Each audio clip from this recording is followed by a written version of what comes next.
அன்பார்ந்த நண்பர்களே, அருமையான தேவ ஜனங்களே,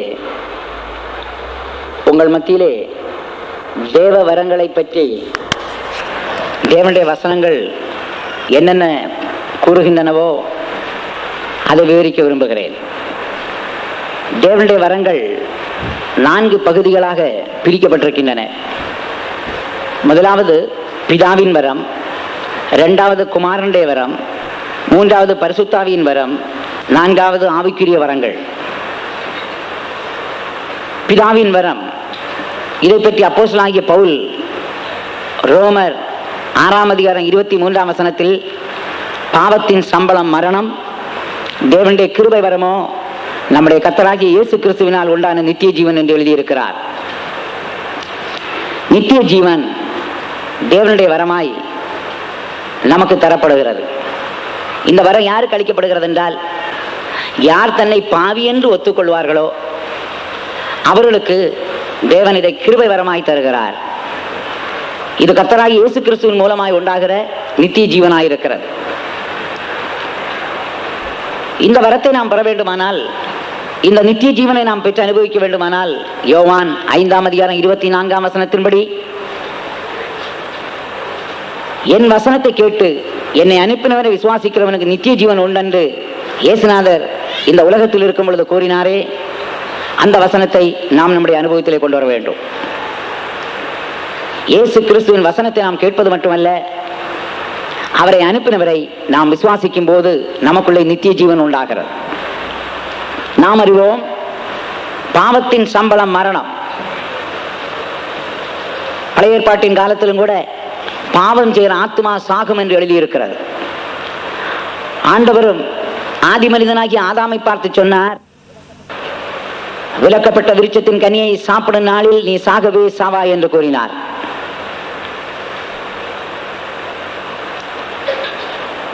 அவன் ஜீவனிலே வளரும்படி ஜீவ விருட்சத்தையும் முளைப்பிக்க பண்ணியிருந்தார். அவன் ஜீவ விருட்சத்தின் கனியை சாப்பிட்டிருப்பானால் அவன் ஜீவனிலே வளர்ந்திருக்கலாம். ஆனால் சாத்தானுடைய சூழ்ச்சியினால், தந்திரத்தினால், சதி திட்டத்தினால் வஞ்சிக்கப்பட்ட மனிதன் விலக்கப்பட்ட விருட்சத்தின் கனியை சாப்பிட்டு ஆத்துமாவிலே செத்து போனான். ஆத்துமாவிலே அவன் செத்து போனாலும் சரீரத்திலே 930 வருடங்கள் குடியிருந்ததாய் வேதம் சொல்லுகிறது. நடமாடும் பிணமாக, ஆத்துமாவில் செத்தவனாக அவன் 930 வருடங்கள் ஜீவித்திருக்கிறான். இதைத்தான் அப்போஸ்தலனாகிய பவுல் பாவத்தின் சம்பள மரணம் என்று சொல்லுகிறார். நாம் பாவம் செய்யும் பொழுது நம்முடைய ஆத்மாவிலே மரணம் உண்டாகிறது. மரணம் என்றால் பிரிவினை. எப்படி எழுத்துக்குரிய மரணத்திலே, சரீர பிரகாரமான மரணத்திலே நம்முடைய ஆத்மா சரீரத்தை விட்டு பிரிகிறதோ, அதுபோல ஆத்மா சாகும்போது நம்முடைய ஆத்மா தேவனை விட்டு பிரிந்து போகிறது. ஆகையினால் தான் ஆதி மனிதன் ஆத்மாவிலே சாகும் முன்னே தேவனோடு ஐக்கியமாயிருந்தான், தேவனோடு பேசினான், தேவ சத்தம் கேட்டான், தேவனோடு உறவாடினான், தேவனோடு சஞ்சரித்தான். ஆனால் எப்பொழுது ஆத்மாவிலே சாவு உண்டானதோ தேவனை விட்டு அவன் ஆத்மா பிரிந்து போனது. தேவனோடு சஞ்சரிக்க முடியவில்லை, உறவாட முடியவில்லை. ஆகையினால் ஆத்மா செத்து போனதற்கு அடையாளம் அதுதான். அன்பார்ந்த நண்பனே, உன்னை படைத்த சிருஷ்டிகர்த்தாவோடு நீ பேச முடிகிறதா? தேவன் உன்னோடு பேசுகிறாரா? தேவனோடு நீ சஞ்சரிக்க முடிகிறதா? தேவனோடு நீ உறவாட முடிகிறதா? தேவனோடு ஐக்கியமா இருக்க முடிகிறதா? முடியாவிட்டால் உன் ஆத்மாவிலே சாவு இருக்கிறது என்று பொருள். ஆனால் இந்த மரணம் பரிகரிக்கப்பட வேண்டுமானால், தீமோத்தேயுக்கு அப்போஸ்தலனாகிய பவுல் எழுதுகிறது போல,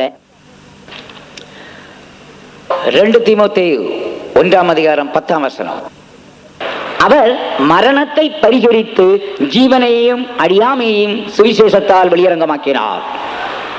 சுவிசேஷம் மரணத்தை பரிகரிக்கிறது, அதே நேரத்தில் ஜீவனையும் அழியாமையும் நமக்கு தருகிறது. ஆகையினால் இந்த பிதாவின் வரமாகிய நித்திய ஜீவனை கர்த்தராகிய இயேசு கிறிஸ்துவின் மூலமாக ஒவ்வொருவரும் பெற்றுக்கொள்ள வேண்டியது அவசியமாயிருக்கிறது. 2வது வரம் தான் குமாரனுடைய வரம். இந்த குமாரனுடைய வரத்தை பற்றி அப்போஸ்தலனாகிய பவுல் எபேசியருக்கு எழுதுகிறார். 4ஆம் அதிகாரம் 7, 8, 12, 13 வசனங்களிலே கிறிஸ்துவனுடைய ஈவின் அளவுக்கு தக்கதாக நம்மில் அவனவனுக்கு கிருபை அளிக்கப்பட்டிருக்கிறது. ஆதலால் அவர் உன்னதத்திற்கு ஏறி சிறைப்பட்டவர்களை சிறையாக்கி மனுஷர்களுக்கு வரங்களை அளித்தார் என்றும், பரிசுத்தவான்கள் சீர்பருந்தும் பொருட்டு சுவிசேஷ ஊழியத்தின் வேலைக்காகவும் கிறிஸ்துவின் சரீரமாகிய சபையானது பக்தி விருத்தி அடைவதற்காகவும் அவர் சிலரை அப்போஸ்தலராகவும், சிலரை தீர்க்கதரிசிகளாகவும், சிலரை சுவிசேஷகராகவும், சிலரை மேய்ப்பராகவும், போதகராகவும் ஏற்படுத்தினார் என்று எழுதியிருக்கிறார். ஆகையினால் குமாரனுடைய வரம் என்ன என்று கேட்டால், கர்த்தருடைய ஊழியக்காரர்கள் தான் குமாரனுடைய வரமாயிருக்கிறார்கள். ஊழியக்காரர்களாகிய நாங்கள் கிறிஸ்துவின் மூலமாக சபைக்கு தரப்பட்ட வரங்களாயிருக்கிறோம். கரங்களை உயர்த்தி ஒரு அல்லேலூயா சொல்லுவோம். அல்லேலூயா.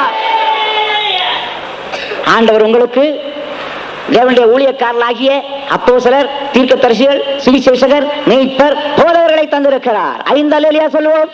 அல்லேலூயா, அல்லேலூயா, அல்லேலூயா, அல்லேலூயா, அல்லேலூயா. ஊழியக்காரர்களாகிய நாங்கள் எல்லாம் கிறிஸ்துவின் வரமாயிருக்கிறோம். இந்த 5 விதமான ஊழியர்களும் என்ன செய்கிறார்கள்? வெளிப்படுத்தின விசேஷம் 19ஆம் அதிகாரம் 10ஆம் வசனத்திலே இயேசுவை பற்றிய சாட்சி தீர்க்க தரிசனத்தின் ஆவியாய் இருக்கிறது என்று எழுதப்பட்டிருக்கிறது. ஆகையினால் தீர்க்கதரிசி என்ன செய்வான்? பூரண கிறிஸ்துவை பற்றி பிரசங்கம் பண்ணிக்கொண்டே இருப்பான். இந்த 5 விதமான ஊழியர்களிலே தீர்க்கதரிசி என்ன செய்வான் என்றால், பூரண கிறிஸ்துவை பற்றி பிரசங்கம் பண்ணிக்கொண்டே இருப்பான். இயேசுவை பற்றிய சாட்சி தீர்க்க தரிசனத்தில் ஆவியாயிருக்கிறது. தீர்க்கதரிசிகள் பூரண கிறிஸ்துவை பற்றி பிரசங்கம் பண்ணிக்கொண்டே இருப்பார்கள். வெறும் பெத்லகேமில் பிறந்த இயேசுவை பற்றி மட்டுமல்ல, அந்த இயேசு கிறிஸ்து எப்படிப்பட்டவர் என்று அவர்கள் பூர்ணமாய் நமக்கு அறிவித்துக் கொண்டே இருப்பார்கள். அந்த இயேசு கிறிஸ்து வாசல் என்று சொல்லித் தருவார்கள். அந்த இயேசு கிறிஸ்து பலிபீடம் என்று சொல்லித் தருவார்கள். அந்த இயேசு கிறிஸ்து குத்துவிளக்கின் பாதம் என்று சொல்லித் தருவார்கள். அந்த இயேசு கிறிஸ்து அப்பத்தை சுமக்கிற மேஜை என்று சொல்லித் தருவார்கள். அந்த இயேசு கிறிஸ்து தூபபீடம் என்று சொல்லித் தருவார்கள். அந்த இயேசுவின் சரீரம்தான் திரை என்று சொல்லித் தருவார்கள். அந்த இயேசுதான் கிருபாசனம் என்று சொல்லித் தருவார்கள். அந்த இயேசுதான் பிரதான ஆசாரியன் என்று சொல்லித் தருவார்கள். அந்த இயேசு மேய்ப்பன் என்று சொல்லித் தருவார்கள். அந்த இயேசு கிறிஸ்து சபைக்கு தலையாயிருக்கிறார் என்று சொல்லித் தருவார்கள். அந்த இயேசு கிறிஸ்து சரீரமாகிய சபைக்கு புருஷனாக மணவாளனாயிருக்கிறார் என்று சொல்லித் தருவார்கள். அந்த இயேசு ராஜாதி ராஜா, கர்த்தாதி கர்த்தா என்று சொல்லித் தருவார்கள். இயேசுவை பற்றிய சாட்சி தீர்க்க தரிசனத்தின் ஆவியாயிருக்கிறது. தீர்க்கதரிசிகள் இயேசுவை பற்றி சொல்வார்கள் என்றால், அப்போஸ்தலர்கள் யாரை பற்றி சொல்வார்கள்? இயேசு கிறிஸ்து இந்த உலகத்தில் இருக்கும் பொழுது தன்னை ஒரு அப்போஸ்தலனாக வெளிப்படுத்திக் கொண்டே இருந்தார். எபிரேயர் 3ஆம் அதிகாரம் 1ஆம் வசனத்திலும் கூட இயேசு கிறிஸ்து அப்போஸ்தலன் என்று வர்ணிக்கப்பட்டிருக்கிறார். இயேசு அப்போஸ்தலனாயிருந்து யாரை வெளிப்படுத்தினார் என்றால், பிதாவாகிய தேவனை வெளிப்படுத்திக் கொண்டே இருந்தார். அந்த பிதா பரிசுத்தர் என்றும், அந்த பிதா அன்புள்ளவர் என்றும், அந்த பிதா கொடுக்கிறவர் என்றும், அந்த பிதா மன்னிக்கிறவர் என்றும், அந்த பிதா பூர்ண சர்க்குணர் என்றும், அந்த பிதா நீதி உள்ளவர் என்றும், அவர் பெரியவர் என்றும் இந்த இயேசு கிறிஸ்து தன்னுடைய பிரசங்கங்களிலே வெளிப்படுத்திக் கொண்டே இருந்தார். ஆகையினால் யார் யார் அப்போஸ்தலராய் இருக்கிறார்களோ அவர்கள் பிதாவாகிய தேவனை பற்றி நமக்கு வெளிப்படுத்தல் கொடுத்து கொண்டே இருப்பார்கள். 3வது போதகர்கள் என்று இருக்கிறார்களே ஊழியர்கள், அவர்கள் என்ன செய்வார்கள் என்றால், பரிசுத்த ஆவியை பற்றி நமக்கு சொல்லித் தருவார்கள். பரிசுத்த ஆவியை பற்றி போதிப்பார்கள். ஆவியானவர் எப்படி இருக்கிறார், ஆவியானவர் என்ன செய்கிறார் என்றெல்லாம் நமக்கு விவரமாய் சொல்லித்தர ஆண்டவர் போதகர்களை வைத்திருக்கிறார். இது தவிர சுவிசேஷகர்கள் இருக்கிறார்கள். அவர்கள் பூரண சுவிசேஷத்தை அறிவிப்பார்கள். உலகத்திலே 2 விதமான சுவிசேஷம் இருக்கிறது. ஒன்று விடுதலையின் சுவிசேஷம், இன்னொன்று பூரண சுவிசேஷம். எகிப்திலிருந்து இஸ்ரவேல் ஜனங்களை வெளியே கொண்டு வர சொல்லப்பட்ட சுவிசேஷம் விடுதலையின் சுவிசேஷம். பூர்ண சுவிசேஷம் என்றால் பாலும் தேனும் ஓடுகிற கானானை பற்றி சொல்லிக் கொடுப்பதுதான் பூர்ண சுவிசேஷம். லோத்து சோதோம் குமாரா பட்டணத்தை விட்டு வெளியே வருவது விடுதலையின் சுவிசேஷம். ஆனால் பூர்ண சுவிசேஷம் என்று சொன்னால், பின்னிட்டு பாராதே, சமபூமியில் என்று நெல்லாதே, மலைக்கு ஓடிப்போ, ஜீவன் தப்ப ஓடிப்போ என்றெல்லாம் சொல்லிக் கொடுக்கப்பட்டது பூர்ண சுவிசேஷமாக இருக்கிறது. ஆகையினால் பிரியமானவர்களே, சபையிலும் கூட சுவிசேஷகர்கள் பூர்ண சுவிசேஷத்தை நமக்கு அறிவித்துக் கொண்டே இருப்பார்கள். பூர்ண பரிசுத்தம், பிரதிஷ்டையின் ஜீவியம், ஜெய ஜீவியம், கர்த்தருடைய வருகைக்கு அவளோடு காத்திருந்து தவிக்கிற ஜீவியம், மறுரூபமாகுதல், இவை எல்லாவற்றையும் பற்றி அவர்கள் நமக்கு சொல்லி தந்து கொண்டே இருப்பார்கள். அவர்கள் தான் சுவிசேஷகர்கள். கடைசியாக மேய்ப்பர்கள் என்று சொல்லப்பட்டிருக்கிறதை அவர்கள் எப்படி ஆடுகளை பற்றி மேய்ப்பனுக்கு தெரியுமோ அதுபோல சபையை பற்றி உள்ள காரியங்கள் மேய்ப்பர்களுக்கு தான் தெரியும். தரிசனமான சபைகள் எது, அதரிசனமான சபை எது, கிறிஸ்துவின் சரீரமாகிய சபை எது, மறைவான சபை எது, இதை பற்றி எல்லாம் நமக்கு சொல்லித்தர வேண்டுமானால் நமக்கு மேய்ப்பர்கள் அவசியம். கிறிஸ்து தன்னுடைய வரமாகிய இந்த 5 விதமான ஊழியர்களை சபைக்கு அவர் தந்திருக்கிறார். மூன்றாவதாக பரிசுத்தாவியின் வரம். அப்போஸ்தலர் நடவடிக்கைகள் 2ஆம் அதிகாரம் 38ஆம் வசனத்தில் அப்போஸ்தலனாகிய பேதுரு இந்த பரிசுத்தாவின் வரத்தை பெறும்படி என்ன செய்ய வேண்டும் என்று சொல்லுகிறார். அப்போஸ்தலனாகிய பேதுரு பேசிக் கொண்டிருக்கும் பொழுது, சிலுவையில் அறையப்பட்ட இயேசுவை பேசும் பொழுது ஜனங்களுடைய இருதயம் குத்துண்டாகி, சகோதரன்மாரே நாங்கள் என்ன செய்ய வேண்டும் என்று கேட்டார்கள். அதற்கு பேதுரு அருமையான ஒரு சத்தியத்தை சொல்லிக் கொடுத்தார். நீங்கள் ஒவ்வொருவரும் மனம் திரும்பி பாவ மன்னிப்புக்கென்று இயேசு கிறிஸ்துவின் நாமத்தினாலே ஞானஸ்நானம் பெற்றுக் கொள்ளுங்கள், அப்பொழுது பரிசுத்தாவியின் வரத்தை பெறுவீர்கள். பரிசுத்தாவியின் வரம் என்றால் என்ன? இதை தெளிவாக விளங்க வேண்டுமானால் இதே அப்போஸ்தலனாகிய பேதுரு கொர்நேலியு வீட்டில் பிரசங்கம் பண்ணினார். நாம் அறிவு அந்த கொர்நேலியு என்பவன் புறஜாதியான். ஆனால் அவன் தான தர்மங்களை செய்தவன், ஜெபம் பண்ணுகிறவனாயிருந்தான். அவனுடைய தான தர்மங்களும் ஜெபங்களும் நினைப்பூட்டுதலாய் கர்த்தருடைய சமூகத்தில் போய் எட்டிற்று. ஆகையினால் தேவன் தூதனை அனுப்பி கொர்நேலியுடன் சொன்னார், நீ யோப்பா பட்டணத்துக்கு ஆள் அனுப்பி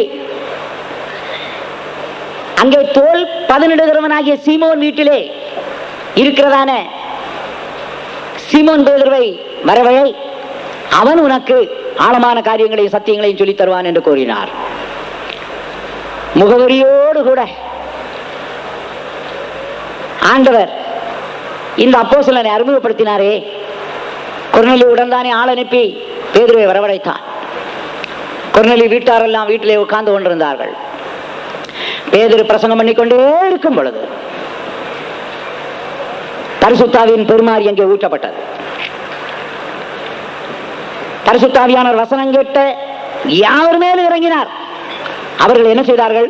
பல பாஷைகளை பேசுகிறதையும் தேவனை புகழுகிறதையும் பேதுருவோடு கூட வந்த விசுவாசிகள் கேட்டபோது பரிசுத்தாவியின் வரம் புறஜாதிகள் மேலும் பொழிந்தள்ளப்பட்டதை குறித்து பிரமித்தார்கள். ஆகையினால் பரிசுத்தாவின் வரம் பெற்றவர்கள் பல பாஷைகளை பேசி தேவனை புகழுவார்கள் என்று நாம் விளங்கிக் கொள்கிறோம். பரிசுத்தாவின் வரம் எல்லாரும் பெற வேண்டிய ஒன்று. ரட்சிப்பானாலும் ஞானஸ்நானமானாலும் பரிசுத்தாவியின் வரமானாலும் எல்லாரும் பெற வேண்டிய ஒன்று. ரட்சிப்பு எல்லாருக்குரியது என்று எப்படி நமக்கு தெரிகிறது என்றால் 1 தீமோத்தேயு 2ஆம் அதிகாரம் 4ஆம் வசனம், எல்லா மனுஷனும் ரட்சிக்கப்படவும் சத்தியத்தை அறிகிற அறிவு அடையவும் தேவன் சித்தமுள்ளவராயிருக்கிறார். அப்போஸ்தலர் நடவடிக்கைகள் 17ஆம் அதிகாரம் 30ஆம் வசனம், அறியாமை உள்ள காலத்திலே தேவன் கண்டும் காணாதோர் போல் இருந்தார், இப்பொழுதோ எல்லா மனுஷரும் எங்கும் உள்ளவர்களும் மனம் திரும்ப வேண்டும் என்று கர்த்தர் கட்டளையிடுகிறார். ஆகையினால் ரட்சிப்பும் மனம் திரும்புவதும் எல்லாருக்கும் உரியது. ஞானஸ்நானம் எல்லாருக்கும் உரியதா? ஆம். மத்தேயு 28ஆம் அதிகாரம் 19ஆம் வசனம், இயேசுநாதர் சீஷர்களை அழைத்து என்ன சொன்னார்? நீங்கள் போய் சகல ஜாதிகளை சீஷராக்கி பிதா குமாரன் பரிசுத்தாவின் நாமத்தில் ஞானஸ்நானம் கொடுங்கள் என்று சொன்னார். ஆகையினால் சகல ஜாதிகளும் சீஷராக்கப்பட வேண்டும், ஞானஸ்நானம் பெற வேண்டும் என்பது தேவனுடைய சித்தம், ஆலோசனை. பரிசுத்தாவியும் யாவருக்கும் உரியது. யோவேல் மூலம் ஆண்டவர் சொன்ன தீர்க்க தரிசனம் என்னவென்றால், யோவேல் 2ஆம் அதிகாரம் 28ஆம் வசனம், மாமிசமான யாவர் மேலும் என் ஆவியை ஊற்றுவேன். ஆகையினால் மாம்சமான யாவரும் பரிசுத்தாவியை பெறுவது தேவ சித்தம். இங்கும் கூட அந்த பிரஜாதியர்கள் கூடியிருந்த அந்த கூட்டத்திலே அப்போஸ்தலனாகிய பேதுரு பிரசங்கம் பண்ணி கொண்டிருக்கும் பொழுது யாவர் மேலும் பரிசுத்தாவியானவர் வந்து அமர்ந்தார். வசனத்தை கேட்ட யாவரும் பற்பல பாஷைகளை பேசினார்கள், தேவனை புகழ்ந்தார்கள். ஆகையினால் பரிசுத்தாவியின் வரம் எல்லாரும் பெற வேண்டியது. அதற்கு அடையாளம் நாம் பற்பல பாஷை பேசி கர்த்தரை புகழ வேண்டும். ஆனால் நான்காவது ஒன்று இருக்கிறதே, ஆவிக்குரிய வரம்.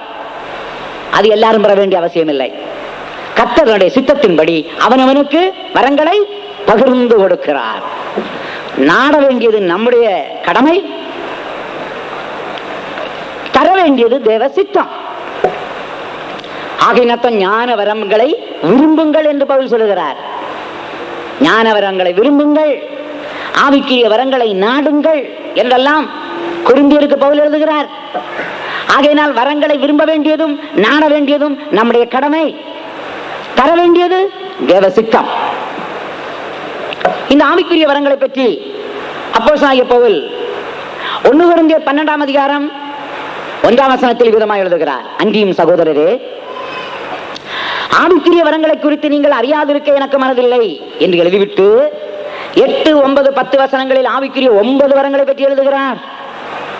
அதிலே முதல் வரம் என்னவென்றால் ஞானத்தை போதிக்கும் வசனம். ஞானத்தை போதிக்கும் வசனம். கர்த்தர் இதை ஒரு வரமாக நமக்கு தருவாரானால் நாம் தேவ ஞானத்தை போதிக்கலாம். அப்படி தேவ ஞானத்தை போதிக்க வேண்டுமானால் முதலாவது தேவ ஞானத்தை பெற வேண்டும். அப்படியானால் தான் போதிக்க முடியும். இந்த தேவ ஞானம் நமக்கு எப்படி தரப்படுகிறது? ஏசாயா 11ஆம் அதிகாரம் 2ஆம் வசனத்திலே ஞானத்தையும் உணர்வை அருளும் ஆவியும் ஆலோசனையும் பலனை அருளும் ஆவியையும் அறிவையும் கர்த்தருக்கு பயப்படுகிற பயத்தையும் அருளும் ஆவியையும் அருளுவார் சொல்லப்பட்டிருக்கிறது. அதுல முதலாவது ஞானத்தை அருளும் ஆவி. இந்த ஞானத்தை அருளும் ஆவியை நாம் பெற்றுக்கொண்டால் அந்த ஆவியானவர் நமக்குள்ளே வந்து ஞானத்தை அருளுவார். அந்த ஞானம் என்ன? அந்த ஞானம் என்ன? அதை விளங்கிக் கொள்ள வேண்டுமானால் 1 கொரிந்தியர் 2ஆம் அதிகாரம் 7ஆம் வசனத்தை வாசித்தால் தான் விளங்கும். உலக தோற்றத்துக்கு முன்னே தேவன் நம்முடைய மகிமைக்காக ஏற்படுத்தினதும் மறைக்கப்பட்டதுமாயிருந்த ரகசியமான தேவஞானத்தை பேசுகிறோம். தேவஞானம் என்று சொன்னால் என்ன? உலக தோற்றத்துக்கு முன்னே நம்முடைய மகிமைக்காக ஏற்படுத்தப்பட்டதும் மறைக்கப்பட்டிருக்கிறதுமான ரகசியமான தேவஞானம். தேவன் நம்மை படைக்கும் முன்னே, உலக தோற்றத்துக்கு முன்னே நம்முடைய மகிமைக்காக அநேக காரியங்களை ஏற்படுத்தி வைத்திருக்கிறார். அதை நாம் விளங்கிக் கொள்ள தேவஞானம் தேவை. அந்த ஞானம் ஞானத்தை ஆவியினால் வருகிறது. ஆனால் அறிந்ததை நாம் அறிவிக்க வேண்டுமானால் ஞானத்தை போதிக்கும் வசனம் தேவை. எல்லாரும் ஆசிரியராக முடியாது. முதலாவது நமக்கு படிக்கிற காலம் ஒன்று, ஒரு காலம் உண்டு. அந்த காலங்களிலே எவ்வளவு தூரம் நாம் நம்முடைய அறிவை வளர்க்கும்படி எவ்வளவு காரியங்களை அறிய முடியுமோ அறிந்து கொண்டே இருப்போம். ஆனால் அறிந்ததை மற்றவர்களுக்கு அறிவிக்கும்படி ஒரு பயிற்சி இருக்கிறது. அந்த காலத்தில் பிடின்னு சொல்லுவாங்க, இப்ப எல்லாம் பிஎட்னு வந்துருச்சு, பேச்சுலர் ஆஃப் எஜுகேஷன் இல்லையா? அங்க அவங்க முக்கியமாக சொல்லிக் கொடுக்கிறது என்னவென்றால், நீ அறிந்ததை மற்றவர்களுக்கு அறிவிப்பது எப்படி. இது தவிர செகண்டரி கிரேட் படிச்சவங்களும் இருக்கிறாங்க, அவர்களுக்கு அதுதான். அறிந்ததை மாணவர் மாணவிகளுக்கு எப்படி அறிவிப்பது, அதை சொல்லிக் கொடுப்பார்கள். அறிய ஒரு காலம், அறிவிக்க ஒரு காலம். இதுபோல நாம் அறிந்த சத்தியத்தை மற்றவர்களுக்கு அறிவிக்க வேண்டுமா, நாம் ஒரு வரத்தை பெற்றுக்கொள்ள வேண்டும். அந்த வரம் தான் ஞானத்தை போதிக்கும் வசனம். அந்த ஞானத்தை போதிக்க வேண்டுமானால் முதலாவது நாம் பரிசுத்தாவியினால் ஞானத்தை பெற்றுக்கொள்ள வேண்டும். அதற்குத்தான் ஞானத்தை அருளும் ஆவி உதவி செய்கிறார். அந்த ஞானம் என்ன? நம்முடைய மகிமைக்காய் உலக தோற்றத்துக்கு முன்னே தேவன் ஆயத்தம் பண்ணி இருக்கிற காரியங்கள். சில பரிசுத்தவான்கள் எப்படி இந்த ஞானத்தை அருளும் ஆவியினால் தேவன் நமக்கு ஆயத்தம் பண்ணி வைத்திருக்கிற காரியங்களை விளங்கிக் கொண்டார்கள், நமக்கு அறிவித்தார்கள் என்பதை சுருக்கமாக சொல்லுகிறேன். முதலாவது அப்போஸ்தலனாகிய பவுல் 2 தீமோத்தேயு 4:7-8 வசனங்களிலே நம்முடைய மகிமைக்காக தேவன் ஏற்படுத்தின ஒரு காரியத்தை சொல்லுகிறார். உலக தோற்றத்துக்கு முன்னே ஆயத்தம் பண்ணின காரியம், மறைந்திருக்கிற காரியம், ரகசியமான ஒரு காரியத்தை சொல்லுகிறார். அது என்ன?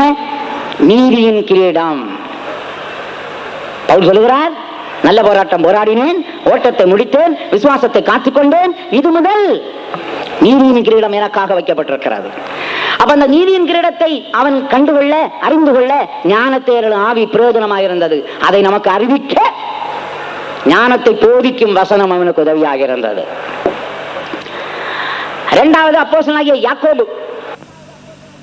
யாக்கோபு 1:12 எழுதியிருக்கிறார், சோதனையை சகிக்கிற மனுஷன் பாக்கியவான், அவன் உத்தமன் என்று விளங்கின பின்பு தேவன் தம்மிடத்தில் அன்பு கூறுகிறவர்களுக்கு வாக்குத்தத்தம் பண்ணின ஜீவ கிரீடத்தை பெறுவான் என்று ஞானத்தை அருளும் ஆவியினால் அந்த ஜீவ கிரீடத்தை பற்றி விளங்கி ஞானத்தை போதிக்கும் வசனத்தால் நமக்கு அதை தெரிவிக்கிறார்.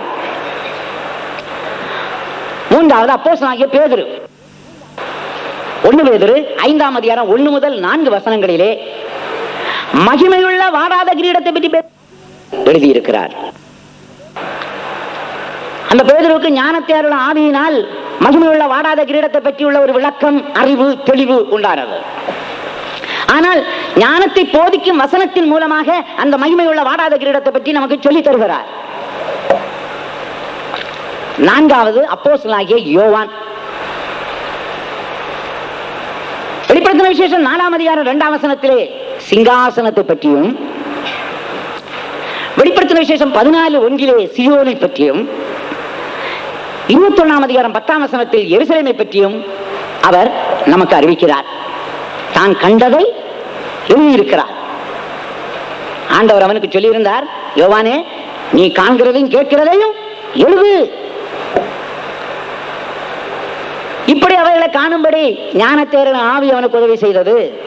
அதை நமக்கு அறிவிக்கும்படி ஞானத்தை போதிக்கும் வசனம் உதவி செய்கிறது.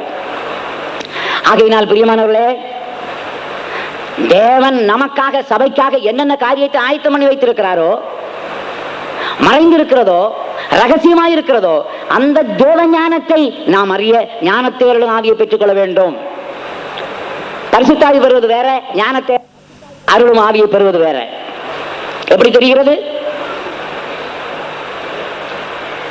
எபேசியருக்கு அப்போஸ்தலனாகிய பவுல் நிருபம் எழுதும் பொழுது 1:13 என்ன எழுதுகிறார் என்றால், நீங்கள் சத்திய வசனத்தை கேட்டு விசுவாசிகள் ஆன போது பரிசுத்தாவியினால் முத்திரையிடப்பட்டீர்களே. ஆனால் 17 வரும்பொழுது என்ன சொல்லுகிறார்? கிறிஸ்துவின் தேவனும் மகிமையின் பிதாவுமானவர் உங்களுக்கு ஞானத்தையும் தெளிவே அளிக்கிற ஆவியை தந்தள்ள வேண்டும் என்று வேண்டிக் கொள்கிறேன். அப்ப பரிசுத்தாவி பெற்றாலும் போதாது, ஞானத்தையும் தெளிவையும் அளிக்கிற ஆவியை நாம் பெற்றுக் கொள்ள வேண்டும். பரிசுத்தாவி பெற்று விட்டோம், அந்நிய பாஷை பேசுகிறோம் என்று திருப்திப்படாதீங்க. அது 3வது வரம் தான் பெற்றிருக்கீங்க. பரிசுத்தாவின் வரத்தை தான் பெற்றிருக்கிறீர்கள். ஆனால் ஆவிக்குரிய வரங்களை பெற வேண்டும். ஆகையினால் ஆவிக்குரிய வரத்தில் முதலாவது வரம் ஞானத்தை போதிக்கும் வசனம். இரண்டாவது ஒரு வரத்தை பற்றி நாம் கீழே பார்க்கிறோம். அது என்னவென்றால் அறிவை உணர்த்தும் வசனம். அறிவை உணர்த்தும் வசனம். அப்போஸ்தலனாகிய பேதுரு 2 பேதுரு 2:20 இந்த அறிவை பற்றி எழுதுகிறார். கர்த்தரும் இரட்சகருமாயிருக்கிற இயேசு கிறிஸ்துவை அறிகிற அறிவினாலே உலகத்தின் அசுத்தத்திற்கு நாம் தப்ப முடியும் என்று எழுதுகிறார். கர்த்தராகிய இயேசு கிறிஸ்துவை எவ்வளவுக்கு அறிகிறோமோ, அறிய அறிய அவரிடத்தில் என்னென்ன நல்ல காரியங்கள் இருக்கிறதோ அதை நம்முடைய வாழ்க்கையிலே கொண்டு வருவோம். அவரிடத்தில் என்னென்ன பொல்லாத காரியம் இல்லையோ அதை நம்முடைய வாழ்க்கையிலிருந்து நீக்கிக் கொண்டே இருப்போம். அதற்காகத்தான் அவரை பற்றி அறிவு தேவை. இந்த அறிவை பெறும்படி அன்பின் அப்போஸ்தலன் ஒரு ஆலோசனை கொடுக்கிறான். அன்பில்லாதவன் தேவனை அறியான், அவரிடத்தில் அன்பு கூறுகிறவன் அவரை அறிந்து கொள்கிறான். ஆகையினால் கிறிஸ்துவின் மேல் உண்டாகிவிட்டதென்றால் அவரை பற்றி அறிய ஆரம்பிப்போம். சாதாரணமாக உலகத்தில் அப்படித்தான். யாரையாவது நாம் நேசித்து விட்டோம் என்றால் அவரை பற்றி அதிகமாக அறிய ஆரம்பிப்போம். சில சின்ன குழந்தைகளும் கூட வீட்டுக்கு நாங்கள் போகும்பொழுது கேட்பாங்களே, நீங்க என்ன சாப்பிடுவீங்க, என்ன குளிப்பீங்க, என்ன சோப்பு போட்டு குளிப்பீங்க, எப்படி பிரயாணம் பண்றீங்க, என்னெல்லாம் கேட்கிறாங்க. காரணம், அந்த குழந்தைகளுக்கு நம்ம மேல இருக்கிற அன்பினால நம்மை பற்றி அறிய ஆரம்பிக்கிறார்.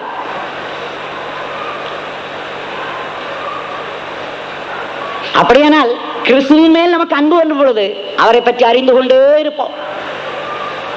அந்த இயேசுவின் தாழ்மை, இயேசுவின் பொறுமை, இயேசுவின் சாந்தம், இயேசுவின் பரிசுத்தம், இயேசுவின் விசுவாசம், இயேசுவின் அன்பு, இயேசுவின் வல்லமை, இயேசுவின் கிருபை, இயேசு கிறிஸ்துவின் எல்லா சுபாவங்களையும் அறிய ஆரம்பிப்போம். காரணம், அவர் மேல் இருக்கிற அன்பு.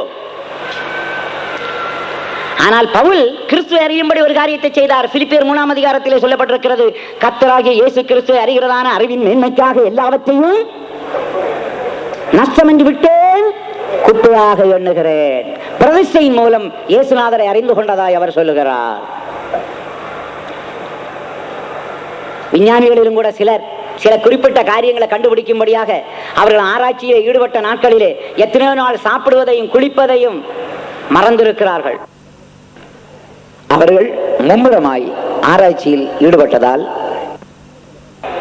சாப்பிடுறதையும் மறந்து, குடிக்கிறதையும் மறந்து, குளிக்கிறதையும் மறந்து இருக்காங்க. சிலர் இப்படி செய்ததனால் வியாதிப்பட்டு மரித்தே போயிருக்கிறார்கள். ஆனாலும் கூட அவர்கள் ஏதோ ஒன்றை கண்டுபிடித்திருக்கிறார்கள். அப்படியானால் பவுல் இயேசு கிறிஸ்து அறிவதற்காக எல்லாவற்றை, லாபமாயிருந்த எல்லாவற்றையும் நஷ்டம் என்று எண்ணினார். நஷ்டம் என்று விட்டார், குப்பை என்று எண்ணினார். இந்த அறிவு நமக்கு வரும் பொழுது இயேசுவிடத்தில் என்ன இருக்கிறதோ அதை நம்முடைய வாழ்க்கையில கொண்டு வருவோம். இயேசுவிடத்தில் என்ன இல்லையோ அது நமக்கு வேண்டாம் என்று சொல்லுவோம். இயேசுவிடத்தில் பெருமை இல்லை, பொறாமை இல்லை, எரிச்சல் இல்லை, ஆசைகள் இல்லை, இச்சைகள் இல்லை. ஆகையினால் அவைகள் நமக்கு வேண்டாம் என்ற ஒரு அனுபவம் நமக்குள்ளே உண்டாகிறது. இப்படி அறிவை பெறும்படியும் அந்த ஏசாயா 11:2 சொல்லப்பட்டிருக்கிறது, அறிவை அருளும் ஆவி. அந்த அறிவை அருளும் ஆவியினால் நாம் அறிவை பெற்று இயேசுவின் மேல் வைக்கிற அன்பினால் அவரை அறிந்து, என்னென்ன பிரதிஷ்டை செய்ய வேண்டுமோ செய்து அவரை அறிந்து நாம் என்ன செய்ய வேண்டும்? நம்முடைய வாழ்க்கையை இயேசுவை போல மாற்றிக்கொள்ள வேண்டும். மறைக்கப்பட்டிருந்த காரியத்தை விளங்கிக் கொள்ள ஞானம் தேவை, அறிவு எதற்கு தேவை? அந்த மறைக்கப்பட்டிருக்கிற காரியங்கள் அவைகளை நாம் சுதந்தரிக்க வேண்டுமானால் என்ன செய்ய வேண்டும், என்ன செய்ய வேண்டும் என்று நாம் கண்டுபிடிக்க அறிவு தேவை. நான் இப்பொழுது வரிசையாய் சொல்லுகிறேன். சிங்காசனம் இருப்பதை விளங்கிக் கொள்ள ஞானம் தேவை. அந்த சிங்காசனத்தில் வீற்றிருக்க ஜெயஜீவியம் செய்ய வேண்டுமே, அதை விளங்கிக் கொள்ள நமக்கு அறிவு தேவை. இரண்டாவது, நீதியின் கிரீடம் இருப்பதை விளங்க ஞானம் தேவை. அந்த நீதியின் கிரீடத்தை பெற அவருடைய பிரசன்னமாகுதலை நாம் விரும்ப வேண்டும் என்று நாம் விளங்கிக் கொள்ள நமக்கு அறிவு தேவை. ஜீவ கிரீடம் இருப்பதை விளங்க ஞானம் தேவை. ஆனால் அதை பெற்றுக்கொள்ள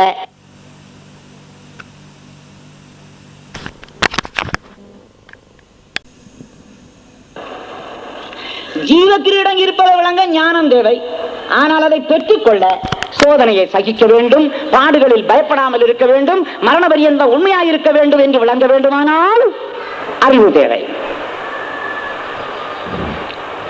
மகிமையுள்ள வாடாத கிரீடம் இருக்கிறது என்பதை விளங்க ஞானம் தேவை. ஆனால் அதை பெற்றுக்கொள்ள மந்தையை மனப்பூர்வமாக உற்சாகமாக மேய்த்து மந்தைக்கு மாதிரியாய் இருக்க வேண்டும் என்று விளங்க வேண்டுமானால் அறிவு தேவை. ஞானத்துக்கு அறிவுக்கு உள்ள வித்தியாசத்தை சொல்லிக் கொண்டே வருகிறேன்.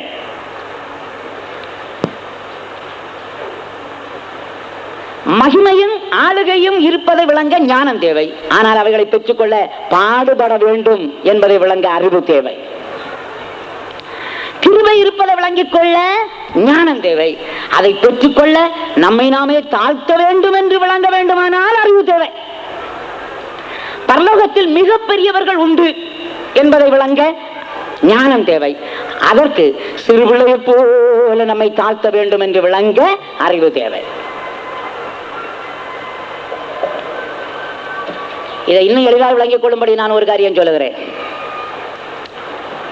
முதலாவது ஒரு கட்டடம் கட்ட வேண்டும் என்று நாம் திட்டமிடுவோமானால் முதல்ல யாரை போய் சந்திப்போம் என்று தெரியுமா?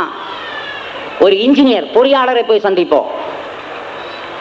பொறியாளரே, நான் ஒரு வீடு கட்டப் போகிறேன், இதற்கு ஒரு வரைபடம், பிளான், மாதிரி படம் நீர் போட்டு தர வேண்டும் என்று நாம் சொல்லும் பொழுது அந்த பொறியாளர் உட்கார்ந்து அந்த வீட்டிலே வரவேற்பறை, படுக்கறை, சாப்பாட்டறை, குளியலறை, கழிவறை, விருந்தினர் தங்கும் அறை என்று சொல்லி பல்வேறு அறைகளை நமக்கு முதலாவது ஒரு படத்தில் தான் வரைந்து தருவார். இப்ப இந்த இன்ஜினியருக்கு என்ன தேவைன்னா, பொறியாளருக்கு என்ன தேவை? ஞானம் தேவை. ஒரு கட்டடத்தை அப்படியே ஒரு படத்தில் போடணும்னா ஞானம் தேவை. எனவே அந்த படத்தை எடுத்து நாம் என்ன செய்யறோம்? ஒரு கான்ட்ராக்டரை கூப்பிட்டு, இதோ படம் இருக்கிறது, இதோ பணம் இருக்கிறது, கட்டடத்தை கட்டி கொடு. கான்ட்ராக்டருக்கு அறிவு தேவை. அந்த படத்தில் இருக்கிறது போல ஒரு கட்டடத்தை எழுப்ப வேண்டுமானால் அறிவு தேவை. அப்ப இன்ஜினியருக்கு நாம் காசு கொடுக்கிறது அவனுடைய ஞானத்துக்கு, கான்ட்ராக்டருக்கு காசு கொடுக்கிறது அவனுடைய அறிவுக்கு. கான்ட்ராக்டர், கொத்தனார், பெரியாள், சிற்றாள் பலரை வைத்து கட்டடத்தை கட்டி முடித்து நமக்கு தருகிறார். இதுபோல ஞானம் என்று சொன்னால் தேவன் நமக்காக ஆயத்தம் பண்ணி வைத்திருக்கிற காரியங்களை நாம் விளங்கிக் கொள்ள நமக்கு ஞானம் தேவை. ஆனால் அவைகளை சுதந்திரிக்க நாம் என்னென்ன செய்ய வேண்டும் என்பதை நாம் விளங்கிக் கொள்ள நமக்கு அறிவு தேவை. இப்படி அறிந்தாலும் போதாது, அறிந்ததை அறிவிக்கும்படி அறிவை உணர்த்தும் வசனம் நமக்கு வரமாய் தரப்படுகிறது. எத்தனை பெரிய பெரிய பட்டதாரிகள் எல்லாம் சொல்லுவார்கள், அறிவாளிகள் சொல்லுவார்கள், எனக்கு எவ்வளவோ விஷயம் தெரியுது, ஆனா சொல்ல முடிய மாட்டேங்குது, மற்றவர்கள் அதை சொல்லிக் கொடுக்க முடிய மாட்டேங்குதுன்னு சொல்லுவாங்க. பாவம், அவங்களுக்கு இருக்கிற வீக்னஸ் அதுதான். ஆனா சிலர் பேதைகளா இருப்பார்கள், அவ்வளவு படித்திருக்க மாட்டார்கள், ஆனாலும் மற்றவர்களுக்கு விளங்க வைக்கும்படி விசேஷமான ஒரு கிருபையை பெற்றிருக்கிறார்கள். பாஸ்டர் சீஜானிடம் போய் கேட்டார்கள், ஐயா, இப்படிப்பட்ட ரகசியங்களை எல்லாம் நீங்க எவ்வளவு தெளிவா எங்களுக்கு சொல்லி தருவீங்களே, எப்படி? அவர் சொன்னார், அந்த 1 கொரிந்தியர் 12 8-9 வசனங்கள்ல இருக்கிற முதல் 2 வரத்தையும் கர்த்தர் எனக்கு தந்திருக்கிறார். ஞானத்தை போதிக்கும் வசனத்தையும் அறிவை உணர்த்தும் வசனத்தை எனக்கு வரமாக தந்திருக்கிறார். ஆகையினால் தான் நான் சொல்ல முடிகிறது என்று சொன்னார். ஆகையினால் எவ்வளவோ விஷயத்தை நாம் தெரிந்தாலும் அதை மற்றவர்களுக்கு தெரிவிக்க வேண்டுமானால் நமக்கு வரம் வேண்டும். வரம் இல்லாமல் முடியவே முடியாது. இதற்கு ஆவியானவர் உதவி செய்கிறார். ஆகையினால் ஆவிக்குரிய வரங்களிலே முதல் வரம் ஞானத்தை போதிக்கும் வசனம், 2வது அறிவை உணர்த்தும் வசனம், 3வது விசுவாசம். இந்த விசுவாசம் நமக்கு வரமாக தரப்படுமானால் நாம் என்ன செய்யலாம்? நாம் பல ஆசீர்வாதங்களை விசுவாசத்தால் பெற்று மற்றவர்களுக்கு அதை வாங்கி கொடுக்கலாம். இந்த விசுவாசத்தை வரமாக பெற்றவர்கள் அந்த விசுவாசத்தால் அநேக ஆசீர்வாதங்களை ஆண்டவரிடத்திலிருந்து பெற்று மற்றவர்களுக்கு அதை வாங்கி கொடுத்து கொண்டே இருப்பார்கள். நீ ரட்சிக்கப்பட்டால் போதாது, மற்றவர்கள் ரட்சிக்கப்பட வேண்டுமானால் உனக்கு விசுவாசம் தேவை. ஆகையினால் அவர்களுக்காக ஜெபிக்கும் பொழுது விசுவாசத்தோடு ஜெபிக்க வேண்டும். அவர்களுக்கு சத்தியத்தை சொல்லும் பொழுது விசுவாசத்தோடு சொல்ல வேண்டும். பவுலும் ஒரு இடத்துல குறிப்பிடுகிறார், 2 கொரிந்தியர் 4 13 வசனத்திலே, நான் விசுவாசித்தேன் ஆகையினால் பேசினேன். பரிசுத்தவான்களுடைய விசுவாசத்தின் வார்த்தையை பாருங்க. கொலோசியர் 1 வசனம், எந்த மனுஷனையும் கிறிஸ்துவுக்குள் தேர்ந்தவனாக நிறுத்தும்படி எந்த மனுஷனுக்கும் எல்லா ஞானத்தோடும் உபதேசம் பண்ணுகிறோம், எந்த மனுஷனுக்கும் நாங்கள் புத்தி சொல்லுகிறோம் என்று சொல்லி அவருடைய விசுவாசத்தை வெளிப்படுத்துகிறார்கள். எந்த மனுஷனையும் கிறிஸ்து இயேசுவுக்குள் தேர்ந்தவனாக நிறுத்த முடியும், அதுதான் அவங்களுடைய விசுவாசம். ஆகையினால் இந்த விசுவாசம் வரமாய் தரப்படுமானால் நாம் அந்த விசுவாசத்தை வைத்து மற்றவர்களுக்கு ஆசீர்வாதமாய் மாற வேண்டும். நாம் ரட்சிக்கப்பட்டால் போதாது, மற்றவர்கள் ரட்சிக்கப்பட வேண்டும். நாம் சுகப்பட்டால் போதாது, மற்றவர்கள் சுகம் பெற வேண்டும். நாம் இம்மைக்குரிய ஆசீர்வாதம் பெற்றால் போதாது, மற்றவர்களும் பெற வேண்டும். அதற்காக நாம் அந்த விசுவாசத்தின் வரத்தை உபயோகிக்க வேண்டும். நான்காவது ஒரு வரத்தை பற்றி நாம் தொடர்ந்து பார்க்கும் பொழுது, குணமாக்கும் வரம். இந்த வரம் பெற்றவர்கள் மூலம் வியாதியஸ்தர்கள் வியாதியிலிருந்து சுகம் பெறுவார்கள். அவர்களிடத்திலிருந்து குணமாக்கும் வல்லமை விளங்கிக் கொண்டே இருக்கும். ஆதி நாட்களில் பிணியாளிகளை படுக்கைகளின் மேலும் கட்டில்களின் மேலும் கிடத்தி பேதரு நடந்து போகையில் அவனுடைய நிழலாகிலும் அவர்களில் சிலர் மேல் படும்படிக்கு அவர்களை வெளியே வீதியிலே கொண்டு வந்து வைத்தார்கள்.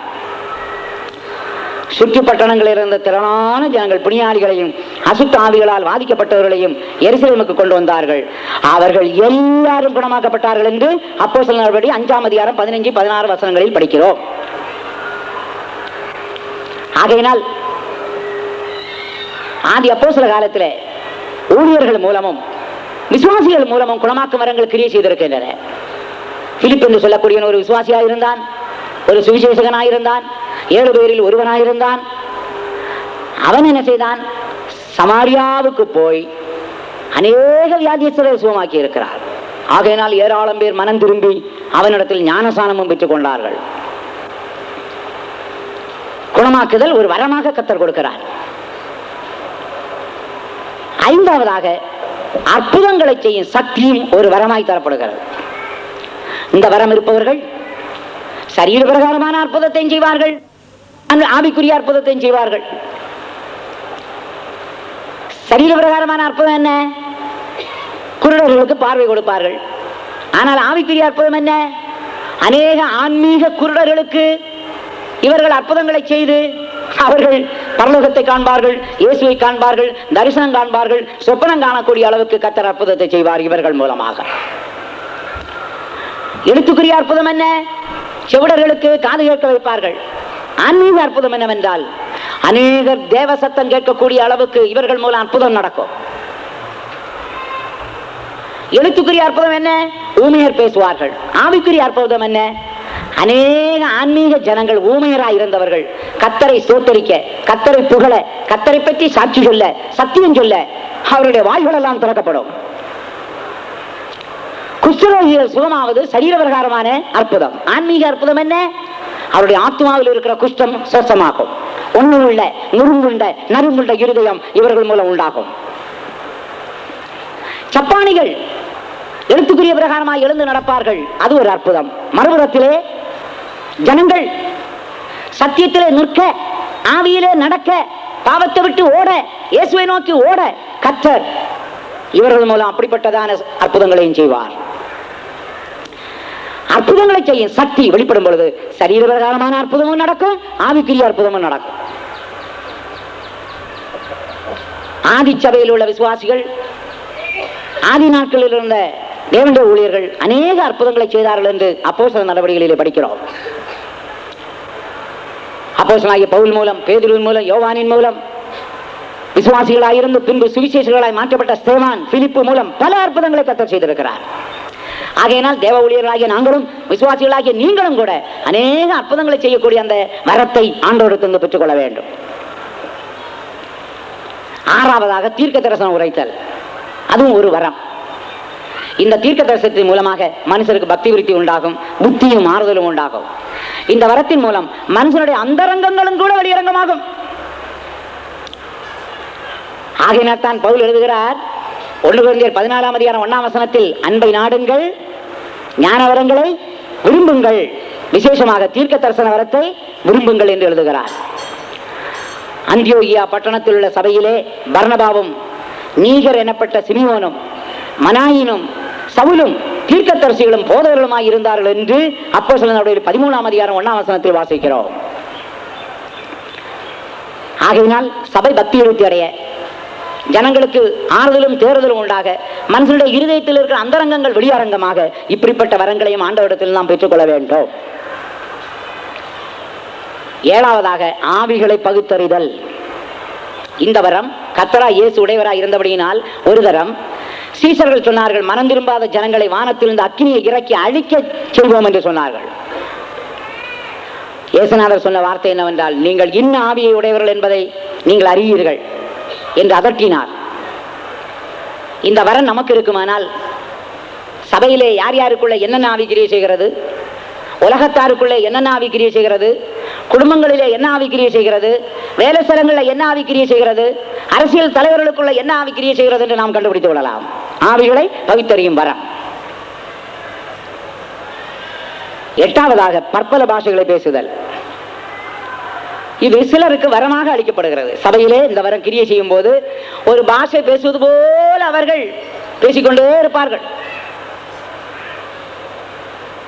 இப்படிப்பட்ட வரம் உள்ளவர்களை பற்றி பவுல் என்ன சொல்கிறார் என்றால், வியாக்கியானம் பண்ணுகிறவர்கள் இல்லாவிட்டால் இப்படிப்பட்ட வரம் உள்ளவர்கள் அமைதியாக இருக்க கடவர்கள் என்று சொல்லி இருக்கிறது.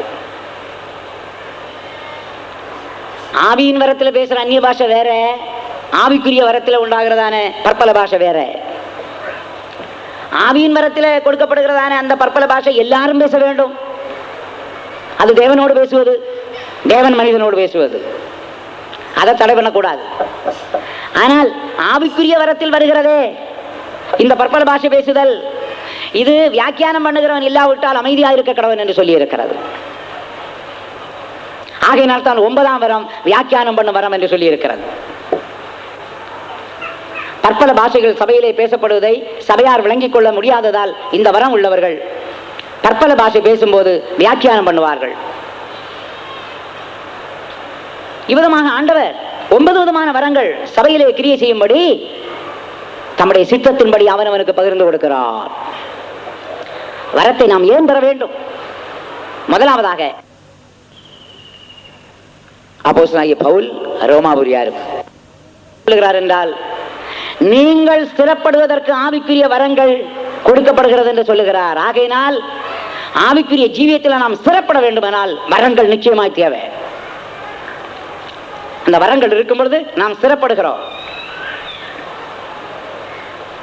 ஏன்னா நம்முடைய வாழ்க்கையில் ஏதாவது தவறுகள் ஏற்பட்டு விட்டால் வரங்கள் கிரியை செய்யாமல் இருக்கும். உடனே ஆண்டவரே என்ன காரணத்தால் வரம் கிரியை செய்யவில்லை என்று கண்டுபிடிப்பவும், சுத்திகரிக்கவும், ஆதி நிலவரத்துக்கு கடந்து வரவும், நம்மை புதுப்பிக்கவும் அது மிகவும் உதவியாக இருக்கிறது. ஆகையினால் நீங்கள் ஸ்திரப்படுவதற்கு ஆவிக்குரிய வரங்களை நீங்கள் வாங்கிக் கொள்ள வேண்டும். இரண்டாவது, இந்த ஆவிக்குரிய வரம் எதற்காக? 1 கொரிந்தியர் 1:7 அப்போஸ்தலனாகிய பவுல் எழுதுகிறார், கொரிந்தியருக்கு நீங்கள் யாதொரு வரத்திலும் குறைவில்லாதவர்களாய் நம்முடைய கர்த்தராகிய இயேசு கிறிஸ்து என்னும் இரட்சகர் வெளிப்படுவதற்கு காத்துக் கொண்டிருக்கிறீர்களே. கர்த்தரை வருகையில போகணும்னாலும் வரங்கள் இருந்தா தான் போக முடியும். அவருடைய வருகைக்காய் ஆவலோடு காத்திருந்து தவிக்க வேண்டுமா? நமக்கு அளிக்கப்பட்ட வரத்திலே குறைவற்றவர்களாய் காணப்பட வேண்டும். இந்திய சபையானது யாதொரு வரத்திலும் குறைவில்லாதவள் இருந்தது போல ஆவிக்குரிய ஒவ்வொரு சபைகளும் எந்த வரத்திலும் குறைவற்றவர்களாக இருக்க வேண்டும் என்று கர்த்தர் விரும்புகிறார். அதனால் எல்லா ஆவிக்குரிய சபைகளும் ஒவ்வொரு பட்டணத்திலும் ஒவ்வொரு கிராமத்திலும் இருக்கிற ஆவிக்குரிய சபைகள் யாதொரு வரத்திலும் குறைவற்றவர்களாக கர்த்தர் வருகைக்காய் காத்திருக்க வேண்டும். சில நேரத்தில் நாம் அசதியாய் நிர்விசாரமாய் இருந்தால் வரம் கிரியை செய்யாது. அதற்கு பவுல் தீமோத்தேயுக்கு ஒரு ஆலோசனை வழங்குகிறார். 2 தீமோத்தேயு 1:6 நான் உன்மேல் என் கைகளை வைத்ததினால் உனக்கு உண்டான தேவ வரத்தை நீ அனல் மூட்டி எழுப்பி விடும்படி உனக்கு நினைப்பூட்டுகிறேன். அப்போஸ்தலனாகிய பவுல் தீமோத்தேயுக்கு தலையின் மேல் கை வைத்த உடனே வரங்கள் கிடைத்திருக்கிறது. ஆகையினால் சில பரிசுத்தவான்கள் நம்முடைய தலையில கை வச்சு நமக்காக விசேஷமா ஜெபம் பண்ணும் பொழுது நமக்கு வரங்கள் கிடைக்கும். ஆனால் அந்த வரங்களை அனல் மூட்டி எழுப்பு என்று சொல்லுகிறார். தேவ சமூகத்தில் இருக்கும் பொழுது கர்த்தரிடம் கேட்க வேண்டும், கர்த்தாவே என்னென்ன வரங்கள் என் மூலம் கிரியை செய்யும்படி நான் என்னை ஒப்படைக்க வேண்டும். கர்த்தர் அதை வெளிப்படுத்துவார். சிலவேளை தீர்க்க தரிசனம் சொல்லுவார், சிலவேளை ஆவிகளை பகுத்தறிய சொல்லுவார், சிலவேளை பற்பல பாஷை பேச சொல்லுவார், சிலவேளை வியாக்கியானம் பண்ண சொல்லுவார். ஆண்டவரே என்ன வரம் கிரியை செய்ய வேண்டும் என்று நாம் ஜெபம் பண்ணும் பொழுது கர்த்தர் நமக்கு அதை வெளிப்படுத்தல் தருவார்.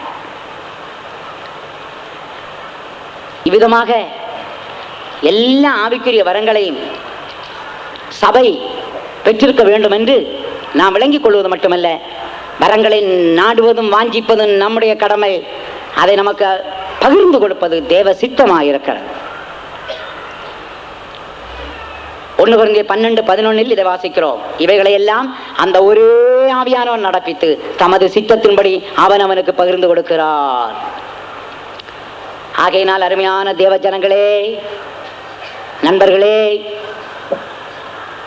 நாம் பெற வேண்டிய வரங்களை தேவனிடத்திலிருந்து பெற வேண்டும். அது பிதாவின் வரமாகிய நித்திய ஜீவனாயிருக்கலாம், குமாரனுடைய வரமாகிய 5 விதமான ஊழியர்களாயிருக்கலாம், பரிசுத்தாவின் வரமாகிய பற்பல பாஷை பேசி அவரை போலுவதாயிருக்கலாம், ஆவிக்குரிய வரங்களாகிய 9 வரங்களாயிருக்கலாம். அவருடைய சித்தத்தின்படி ஆண்டவர் நம்முடைய சபையிலும் பல ஆவிக்குரிய சபைகளிலும் ஆவிக்குரிய வரங்களை இந்த நாட்களிலே அதிகமாய் அவர் பகிர்ந்து கொடுப்பாராக. தேவ ஜனங்களுக்குள்ளே வரங்களை விரும்பக்கூடிய நாடக்கூடிய ஒரு இருதயத்தை கர்த்தர் உண்டாக்குவாராக. சபை முழுவதுமாக யாதொரு வரத்திலும் குறைவற்றவர்களாயிருந்து கர்த்தரை வருகைக்காய் ஆவலோடு காத்திருந்து தவிப்பார்களாக. நாம் எல்லாரும் கண்களை மூடி ஜெபம் பண்ணுவோம். எங்கள் அருமையான நல்ல ஆண்டவரே, வரங்களை குறித்து நாங்கள் தியானம் பண்ண நீர் தந்த அருமையான வேலைக்காயுமை ஸ்தோத்திரிக்கிறோம். அக்கிரமத்திலும் பாவத்திலும் ஜீவித்திருந்த நாட்களிலே தேவனே, உம்முடைய கிருபை வரம் கர்த்தராகிய இயேசு கிறிஸ்துவின் மூலமாய் அந்த நித்திய ஜீவன் எங்களுக்கு தரப்பட்டபடியினாலுமே நன்றியோடு ஸ்தோத்திரிக்கிறோம் ஆண்டவரே. இந்த நாட்களிலும் அக்கிரமத்திலும் பாவத்திலும் ஜீவிக்கிற ஜனங்கள் தங்களை பாவிகள் என்று ஒத்துக்கொண்டு உம்முடைய வசனத்தை கேட்டு உம்மை அனுப்பினவரை விசுவாசித்து அதன் மூலம் இந்த நித்திய ஜீவனை பெற்றுக் கொள்ளும்படி அனுக்கிரகம் பண்ண வேண்டும் என்று வேண்டிக் கொள்கிறோம். ஊழியக்காரர்களாய் எங்களை நீர் வரமாக சபைக்கு தந்தபடியினால் உம்மை ஸ்தோத்திரிக்கிறோம் ஆண்டவரே. இன்னும் அநேக ஆயிரக்கணக்கான ஊழியக்காரர்கள் எழும்பி கிறிஸ்துவின் வரம் சபைகளுக்கு கொடுக்கப்படும்படியாய் நீர் அநேக ஊழியக்காரர்களை எழுப்ப வேண்டும் என்று வேண்டிக் கொள்கிறோம் ஆண்டவரே.